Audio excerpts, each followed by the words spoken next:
Manuel fue el viceministro de Economía, no solamente durante la presidencia de Cristina Kirchner, sino del Ministerio de Economía de Axel Kicillof. Así que pocas personas conocen tanto a quien se perfila como el principal candidato de la oposición. Pero comencemos hablando del oficialismo. Emanuel, un gusto escucharte y tenerte allí. Hacernos un balance de la última vez que hablamos hoy, de la marcha de la economía y del plan del Gobierno Nacional y cómo ves que va a seguir. La verdad que yo creo que estamos viendo ya al modelo macroeconómico de la Libertad Avanza en su plenitud, digamos. Me parece que esto es lo que tiene para ofrecer la macro de Milei y hoy me parece que estamos en un punto, te diría, de insatisfacción, porque uno pensaba que tal vez Milei tenía un sesgo hacia la baja de la inflación sin importar lo que pasaba con la actividad económica, y a priori muchos alertábamos de ese impacto, pero mientras la inflación bajaba, uno podía entender que la sociedad había elegido una combinación de menor actividad pero menor inflación, dado de dónde veníamos y dado las razones de la victoria de Milei. Me parece que una vez que la inflación alcanzó un piso ahí en torno al 30% y se empezó a trabar, y cada vez estamos viendo que pagamos más costos en términos de actividad para bajar la inflación, aparece a las claras que creo que el más grave error del gobierno es haber transformado un plan de emergencia en un plan económico. Creo que el plan económico requiere de muchos retoques, ya ni siquiera diría retoques, requiere de un nuevo plan que entienda que la reducción de la inflación, ahora que está en valores del 25-30% anual, requiere de un herramental un poco más sofisticado, porque de lo contrario estamos en un típico plan de ajuste estructural, que lo que sabemos los economistas es que los hechos estilizados de ese tipo de programas, cuando arrancan inflaciones tan altas como 30%, es que pagan un costo muy alto en términos de actividad. Y esto tal vez podría no representar un problema en otros países, pero los estándares argentinos sabemos que son distintos. Hoy uno, cuando ve las encuestas y cuando ve un montón de variables económicas, la gente comienza a comportarse como si la inflación ya no fuera un problema. Y por tanto empieza a demandar otras cosas. Digamos, empieza a demandar un poder adquisitivo que crezca, empieza a demandar una calidad de empleo que se ha deteriorado mucho en estos 2 años y medio. Y creo que ahí el gobierno está corto de herramientas. La verdad que ayer apareció algo absolutamente exótico para los estándares del gobierno, con los anuncios del ministro Caputo respecto a los créditos hipotecarios, pero de nuevo son como pinceladas adentro de un programa económico que, insisto, estaba diseñado para atravesar una emergencia, y lamentablemente me parece que el gobierno se aferró a eso como su única estrategia antiinflacionaria. O sea, cumplió su ciclo. Bueno, es que, a ver, y sin subestimar el problema, ¿no? Estabilizar la economía argentina en diciembre del 2023 era una tarea muy compleja, y uno ahí, digamos, independientemente de cómo se ha utilizado el término, uno ahí podía entender la motosierra, o por decirlo más en general, la sintonía gruesa. Porque la verdad, si a mí me hubiese tocado protagonizar ese periodo, yo hubiese dicho: miren, lo importante es no terminar en una hiperinflación, lo importante es no terminar en una crisis bancaria, lo importante es no terminar en un colapso del peso. Eso eran, me parece, los desafíos muy gruesos en diciembre del 2023. Ahora, cuando ese programa económico o esa estrategia macroeconómica, porque decirle programa me parece que es un abuso del lenguaje, cuando esa estrategia macroeconómica requiere de algo tan exótico y grave como 2 rescates en un mismo año, primero el Fondo Monetario en marzo del 2025 y después la utilización del Fondo de Estabilidad Cambiaria por parte del secretario del Tesoro de los Estados Unidos en septiembre del 2025, bueno, ahí ya no hay diagnóstico, ahí ya hay una muestra absolutamente clara de que el programa está haciendo ruido por todos lados. Y cuando vos mirás hoy qué pasó desde ese rescate de Besen a la fecha, me parece que lamentablemente el gobierno sigue con una estrategia muy parecida que, insisto, va teniendo rendimientos decrecientes. Cada vez aplica dosis más grandes de lo mismo y obtiene resultados más pequeños. ¿Cómo sigue? ¿Cómo llega a las elecciones del año próximo? ¿Cuál es el escenario que te imaginas se va a desarrollar la decisión de su reelección o su cambio? Bueno, yo creo que hay que entender en principio el sesgo del presidente que se deriva de lo que él interpreta que fue el mandato de las urnas. Yo creo que este es un presidente que apuesta mucho más a la baja de la inflación que a una preocupación por la actividad económica. Entonces, me parece que hoy estamos viendo un intento del gobierno de reeditar una ancla cambiaria a partir de ciertas presiones que empiezan a aparecer en el mercado. Y lo que sí veo es un zigzagueo en la política, tanto monetaria como fiscal, que me preocupa. Te diría que el gobierno, cuando se le escapa el dólar, intenta controlarlo subiendo las tasas de interés, pero al mismo tiempo cuando hace eso se da cuenta que va a seguir lastimando el crédito en este escenario de mora grave que estamos teniendo en el sistema crediticio, y inmediatamente dice, bueno, no, pará, tratemos de bajar la tasa de interés y dejemos que se nos escape un poco el dólar. Y la verdad que en las últimas semanas hemos visto un gobierno que va entre esas dos puntas de una manera muy confusa y poco clara para el mercado. Y en lo fiscal pasa algo parecido. Tenemos un gobierno que ajusta, pero al mismo tiempo sube los subsidios a la energía en el marco del conflicto de Estados Unidos con Irán, o que, como pasó ayer, empieza a explorar estrategias, diría yo, cuasi fiscales para tratar de reanimar una actividad económica que, al margen de que el PBI nos pueda dar un número positivo, y este año la verdad que incluso nosotros estamos teniendo un escenario por abajo del 2% de crecimiento, me parece que el gobierno se da cuenta que necesita un poco de actividad. Pero hoy te diría que estamos atravesando un periodo muy confuso, digamos. Las señales de la política monetaria y de la política fiscal son eclécticas. Una semana te parece que quieren contraer y la otra semana te parece que quieren expandir. Y tal vez, como muchas veces pasa en los gobiernos, sea el reflejo de una propia interna en términos de para dónde llevar el programa adentro del equipo de gobierno. A ver, Emanuel, podríamos decir que el gobierno puede llegar el año próximo con una inflación del 18% anual sin solucionar la mejora de los salarios y sin mejorar el consumo. Ese sería un escenario posible. Sí, y sacrificando un montón de reservas, que es un poco lo que me preocupa. Y creo que ahí hay dos escenarios, porque, a ver, hoy el primer semestre, que estuvo marcado por una compra de reservas muy agresiva del Banco Central, que permitió mejorar mucho la posición del central, tiene por atrás un montón de explicaciones de la coyuntura, de los precios del petróleo, de la buena cosecha que tuvo el agro, de la emisión de deuda privada por parte de compañías. Todas esas explicaciones son válidas, pero tiene, digamos, dos luces amarillas en esa dinámica. La primera es que compramos un montón de reservas básicamente porque la actividad económica está estancada y por ende están estancadas las importaciones. Entonces uno diría, la verdad que estamos mejorando la hoja de balance del Banco Central a costa de empeorar la hoja de balance de todas las compañías que están orientadas al mercado interno y que hoy no venden, básicamente. Y la segunda luz amarilla es que esa tranquilidad en materia de reservas, o sea, esa posibilidad de comprar reservas sin presionar el tipo de cambio al alza, tuvo que ver con que el mercado financiero local quedó absolutamente disciplinado por un evento que lo vamos a estudiar en los libros de historia, que es que en 2025 los argentinos le compramos 33.000 millones de dólares al Banco Central esperando una devaluación, y del otro lado nos encontramos literalmente con una muralla que fue la aparición del Tesoro de Estados Unidos diciendo: yo no voy a permitir que el peso se devalúe. Si ese factor de disciplinamiento, porque el mercado perdió dinero con esa apuesta, si ese factor de disciplinamiento no está en 2027, vamos a entrar a un año electoral con una estrategia de ancla cambiaria sin cepo y con la demanda de pesos, la verdad, muy baja. Hoy ya la demanda de pesos es muy baja. Y el rescatista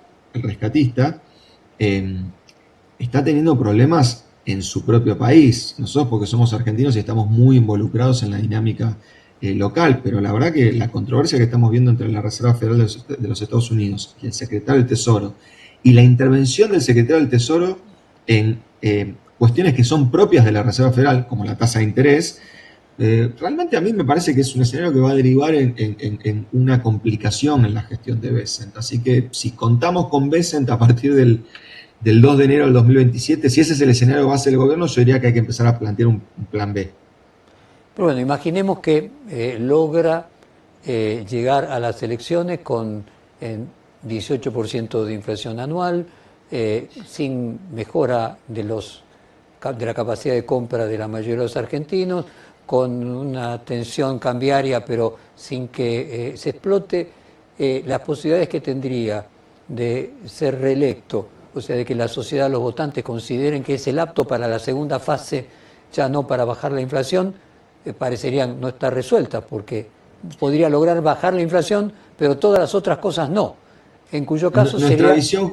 Dale. Nuestra visión, Jorge, es que ahí la economía no termina siendo determinante de cara a la elección y entonces empiezan a aparecer especulaciones del orden de la ingeniería electoral, la división de la oposición o no, quién sea el candidato del otro lado, etcétera. A ver, uno diría, en general pasan dos cosas que juegan en sentido opuesto, ¿no? Primero, insisto, para no estar enfrascados en Argentina, la verdad que el escenario base en los países de ingreso medio de la región es que los presidentes no reeligen. Y eso pasa en la mayor parte de los países, en nuestros vecinos, digamos, Chile desde Bachelet, bueno, nosotros desde el segundo mandato de Cristina Fernández de Kirchner, Brasil desde el impeachment a Dilma. La verdad que la reelección no es el escenario base. Vamos a ver qué pasa ahora con Lula, pero es raro que los presidentes reelijan en esta nueva etapa de un mundo que está impaciente, digamos, de las manos de las redes sociales. Así que eso me parece que le juega en contra. Ahora bien, votar un cambio es siempre un desafío para una sociedad. Entonces, cambiar a Milei tampoco es, digamos, es difícil pensar que la sociedad ya está para cambiar a Milei. Ahora bien, eso te lo digo hoy, digamos, 18 meses más con una inflación que le cuesta bajar y con una actividad que está igual o peor. A mí me parece que ahí, cuando yo recibo ese tipo de preguntas, empiezo a hablar más de la ingeniería electoral que de la economía, y eso no es bueno para un gobierno. Bueno, pero pasemos al post la ingeniería electoral. Imaginemos que el peronismo se mantiene o logra ser unido, que termina ganando una interna Axel Kicillof, y me gusta obviamente hacerte esa pregunta por la cercanía que vos tuviste como su mano derecha cuando él fue ministro de Economía. Imaginemos ese escenario. Milei cumple con bajar la inflación, pero a costa de todas las otras alternativas, la sociedad empieza a buscar otras alternativas. ¿Cómo sería en ese contexto esa Argentina con una inflación de entre el 15 y el 20%? Le toca asumir a Kicillof el gobierno. En esa hipótesis, ¿cómo imaginás que sería la economía de Kicillof? Te divido la respuesta en dos, porque es importante lo que yo crea, pero también es importante lo que crea el mercado y los agentes económicos en general. Entonces, a mí me parece que primero tenemos que internalizar lo siguiente. Este es un gobierno que está extremadamente volcado a derecha, ¿no? Y es un gobierno que está extremadamente volcado a una política market friendly, que en algunos casos a mí me parece incluso una política que amenaza los propios cimientos del programa macroeconómico. Digo, si uno tiene un esquema como el RIGI y lo empieza a expandir a un montón de actividades, en algún momento se tiene que hacer una pregunta sobre la sostenibilidad fiscal de ese esquema y sobre los propios efectos de ese esquema sobre el superávit fiscal.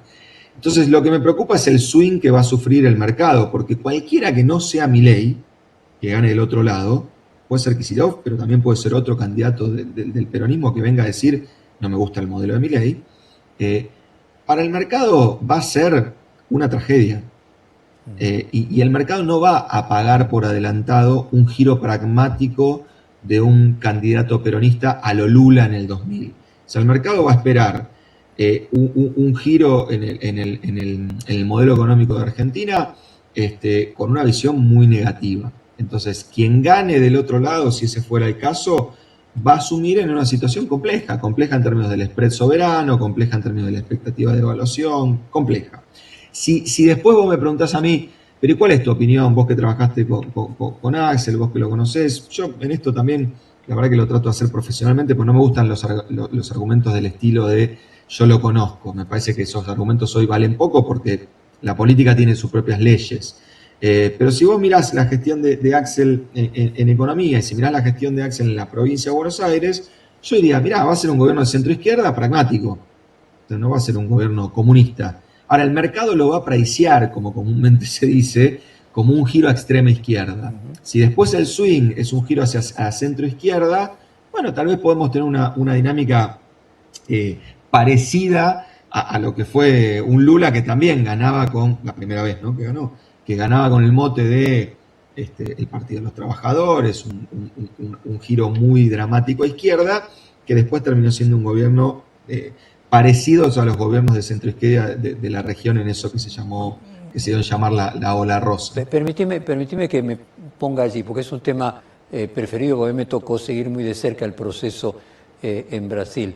O sea, Lula gana y el dólar pasa de 2 a 4, el riesgo país de 800 a 2.300.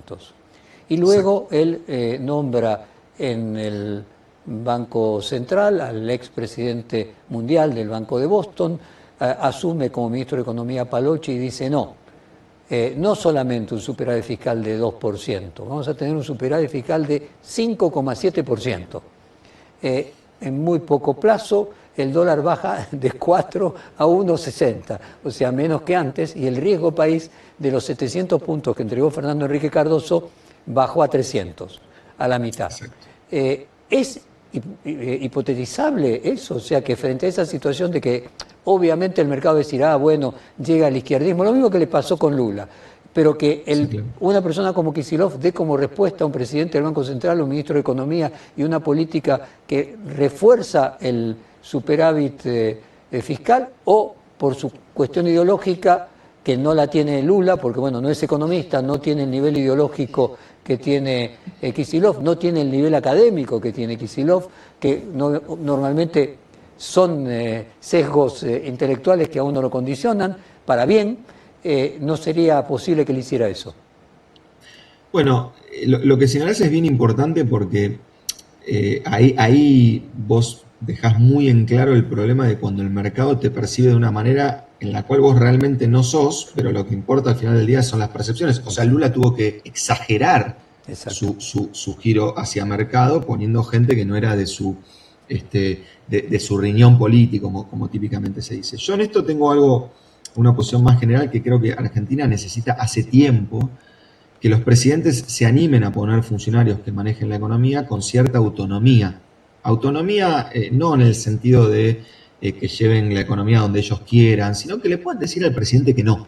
Que me parece que es algo que no vemos hace mucho, mucho tiempo. ¿Sí? Mucho tiempo. Te diría, desde la controversia que terminó con Roberto Lavagna fuera del gobierno de Néstor Kirchner, donde Roberto decía, bueno, llegó la hora de crecer al 4 en vez de al 8. Y Néstor Kirchner decía, sigamos al 8. Entonces, ahí voy a lo que necesita la economía argentina. O sea, yo creo que si en un hipotético gobierno de Kicillof, Máximo Kirchner o Miriam Bregman, si ese giro no ocurre, me parece que el mercado va a descontar un escenario negativo muy rápido.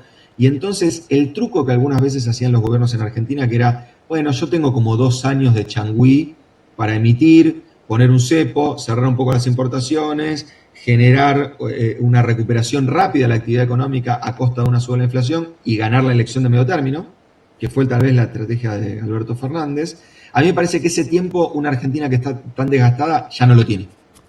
Entonces me parece que un no giro va a condenar los destinos de un gobierno distinto al de Javier Milei.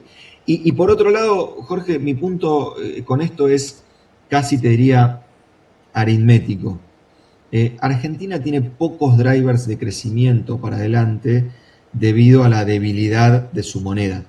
Entonces, si vos querés volver a crecer basado en el gasto público, vas a tener un problema. Ahora, ¿qué es un gobierno de centro izquierda en la región? ¿Qué es un gobierno de centro izquierda en el mundo? No es un gobierno de emisión monetaria, cepo y cierre importador. Es un gobierno que reconstruye, compone o mantiene el superávit fiscal en vez de en sostenido en reducción del gasto, lo hace sostenido en aumento de impuestos. Yo sé que este tema hoy es hasta escabroso porque hemos llevado la discusión a unos lugares increíbles donde los impuestos, no sé, son un delito y qué sé yo. Pero vos ves lo que hace desde Mandami hasta Sheinbaum, te traigo un gobierno municipal y uno nacional, y lo que ocurre es que la carga tributaria se rebalancea, pero los gobiernos dicen, la verdad que yo necesito tener un superávit fiscal, que me lo tengo que gastar cuando la cosa anda mal, pero lo tengo que sostener cuando la cosa anda bien, y esa carga del ajuste la reparto distinto. Y para mí, gran problema del péndulo argentino, Milei ha sido tan extremo en el rebalanceo de la carga fiscal y ha sido tan injusto desde el punto de vista distributivo en ese rebalanceo, porque yo creo, Jorge, que está objetivamente mal que a mí me bajen el impuesto a los bienes personales para dejar sin remedios a los discapacitados. Me parece que no es una buena estrategia ni económica ni política. Entonces creo que esa reversión de muchas de las cuestiones fiscales que hemos visto hoy con este presidente, que nos está costando casi 2 puntos del PBI, en términos de baja de impuestos, me parece que muchas de esas cuestiones se pueden revertir. Yo creería, y ahora te lo digo más como diagnóstico y no como forecast, no como anticipación de lo que puede hacer un gobierno, que en ese rebalanceo de la carga fiscal hay que cuidar a las compañías. Yo creo que el rebalanceo de la carga fiscal tiene que ir más sobre las cabezas de las personas de manera tal de generar incentivos para que el dinero quede y se reinvierta en las compañías y no vaya a la cabeza de los accionistas, que en general la buena política económica hace eso. La buena política económica te dice, mirá, si vos querés usar tu dinero para reinvertir, la verdad que la carga tributaria te la bajo. Si vos querés usar tu dinero para repartirte dividendos y consumir, bueno, la carga tributaria es un poco más alta. Me parece que eso, las economías que nos gustan, los incentivos fiscales están puestos de esa manera. Entonces, a ver si lo puedo sintetizar de esta manera, vos corregime. Que una eventual presidencia de Axel Kicillof no tendría el pragmatismo que tuvo Lula de sobreactuar a favor del mercado como lo hizo Lula, porque no sería cognitivamente digerible para el propio Kicillof y para el entorno probablemente del peronismo y de la coalición que llegue gobernando, pero sí diría, vamos a ser responsables fiscalmente subiendo los impuestos para generar con un aumento de recaudación alguna forma de distribución en aquellos sectores más necesitados. Te hago una corrección y te respondo. Dale. A ver, y hoy incluso esto aparece públicamente, es medio desagradable hablar en primera persona, pero me parece que tu punto lo amerita. Axel Kicillof me tuvo de viceministro de Economía a mí, y yo no pienso igual que Axel Kicillof. De hecho, mucha gente cuando lo quiere chicanear a Axel Kicillof le dice, Álvarez Agis es de derecha. Bueno, qué sé yo, son estándares, no importa, pero la verdad que mi gestión con Axel no era sí jefe. La verdad que era de discusión y de tensión en el buen sentido de la palabra. Lo segundo que te digo es, ya me incomoda mucho tratar de adivinar qué haría Axel, entonces te lo pongo en este sentido.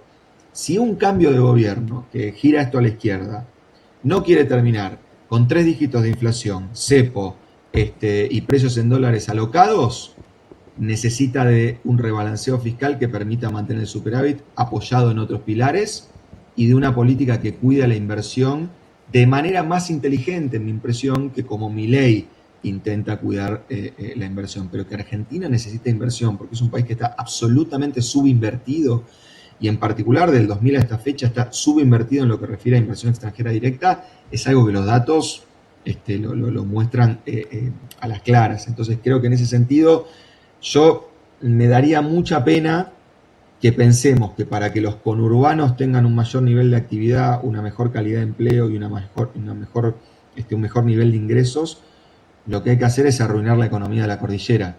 Yo creo que el verdadero desafío de Argentina es que esas dos realidades puedan convivir e interactuar inteligentemente. Te lo digo en estos términos, Jorge, como para concretizarlo y no escaparme. Tal vez el problema no es el RIGI, tal vez el problema es que deberíamos modificar y extender el RIGI hacia las cadenas de valor, que lamentablemente son bastante cortas, que generan las actividades como el petróleo, como el gas o como la minería en Argentina. Porque tener un Vaca Muerta corriendo a 200 kilómetros por hora como hoy, pero con proveedores que pierden competitividad a manos de proveedores extranjeros, porque vos estás hoy adentro de un RIGI en Vaca Muerta y no tenés la carga tributaria para importar, que sí tiene el proveedor de servicios de Vaca Muerta, que cuando importa paga todos los impuestos. Me parece que tratar de empujar el efecto derrame, o sea, de generarlo con las manos, a mí me parece que es como el desafío productivo más interesante que tiene Argentina para adelante. Pero a ver, los dirigentes, la frase de Sartre, uno hace con uno lo que primero otros hicieron con uno. O sea, aquel que le toque en diciembre estar allí, más que lo que piensa, que está en su cabeza, es analizar cuáles son las condiciones de posibilidad en las que se va a encontrar. Sí, claro. Y claramente, si gana un candidato del peronismo, las condiciones de posibilidad que se va a encontrar es que va a aumentar el riesgo país, va a haber una tensión cambiaria y el mercado va a sobreactuar negativamente. En ese contexto, lo que decís es que cualquier persona, más allá de su ideología, bueno, se adecúa a las condiciones de posibilidad. Y la condición de posibilidad que está marcando es no hay posibilidades de volver a repetir un modelo de emisión monetaria y de déficit fiscal, y que por más a la izquierda que sea el que le toque gobernar, bueno, va a tener que buscar otras formas de producir mejoras en aquellos lugares que la están pasando peor sin ceder el equilibrio fiscal. Y la única forma es, si hay que aumentar el gasto, hay que subir los impuestos. Exactamente, exactamente. A ver, cuidado con esto, Jorge. El punto es el siguiente. Vos te podés indignar porque el mercado te ponga un precio más bajo que lo que vos pensás que valés, digamos. Pero como vos decís, eso es lo que ocurre. Y yo tengo una versión del mercado financiero. Cuando doy clases en finanzas, explico los ciclos de euforia y depresión. O sea, uno se refiere al mercado financiero como una persona que no está muy bien de su psiquis, porque alguien que tiene ciclos de euforia y depresión no es alguien que está centrado, pero es lo que es. Y lo que uno no puede hacer es enojarse con ese hecho. De hecho, mirá, creo que hoy la que va a ser la potencia mundial, en vez de enojarse con ese hecho, lo asumió a pesar de tener ideología comunista, China. La China no dijo está mal el capitalismo, dijo entendí cómo funciona, me voy a meter en un hueco que me parece más inteligente. Entonces, vos cuando tenés riesgo país de 2.000 puntos básicos porque el mercado te pone, te penaliza por tu ideología, por lo que supone, por su prejuicio, lo que sea, tenés dos opciones. Llevarlo de 2.000 a 500, lo cual implica crecer al 5%, bajar la inflación al 10% y que los salarios mejoren, o llevarlo a 3.000 para tratar de que la gente esté mejor durante 14 segundos. Te digo algo, si uno se hace una posición moral de esto, yo estoy de acuerdo. Digo, la verdad que estamos en un mundo de locos. Como la gente desconfía de que alguien va a hacer las cosas mal, se genera una especie de profecía autocumplida. Los bonos caen, el riesgo país sube y las cosas salen mal. Bueno, pero es un dato que hoy ya lo tenés. Entonces, si corres para presidente de Argentina en contra de Milei, te llames como te llames, tenés que entender que la condición de partida es esa. Y adecuarte inteligentemente, porque vos no me decís que Lula fue un gobierno de derecha, imagino. ¿No? Y entonces nadie acusa a Lula de ser un gobierno de derecha. Y sin embargo tuvo 300 puntos básicos de riesgo país. Entonces, lo que digo es, existe ese hueco. Existe ese hueco donde vos podés tener una distribución del ingreso más justa, un crecimiento más balanceado y al mismo tiempo un mercado absolutamente anclado y que te ayuda. Es más difícil que poner un cepo, cerrar las importaciones y emitir pesos. Se me acaba Eso se hace en 14 segundos. de ocurrir una idea. Se me acaba de ocurrir una idea, a ver si... asociación libre. ¿Quién sería el Meireles y el Palocci que transmita al mercado lo que logró transmitir al mercado Lula, ¿no? ¿Quién tiene el suficiente seniority para lograr eso, ¿no? La primera persona que se me pasó por la cabeza, vos agregamos las que se te pasen por la cabeza a vos, fue Roberto Labaña. Sí, bueno, por supuesto que es una referencia ineludible. Yo la verdad a veces miro para atrás y digo, ¿quién gestionó bien en tormentas? ¿No? ¿Quién fue un buen gestor de tormentas?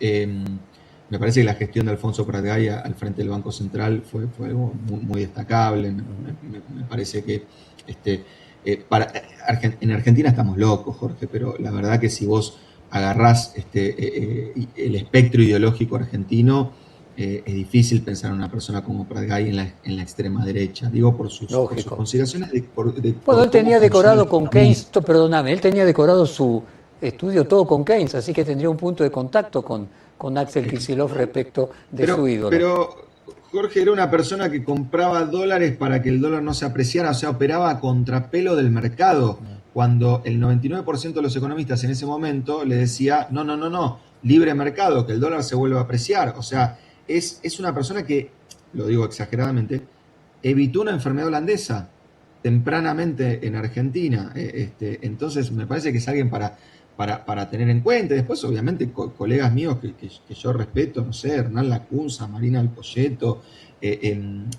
me parece que son, insisto, porque también la exageración de poner a alguien polarmente distinto y que no esté favoreciendo el diálogo y que no esté entendiendo que un ministro de Economía también le toca negociar con su presidente.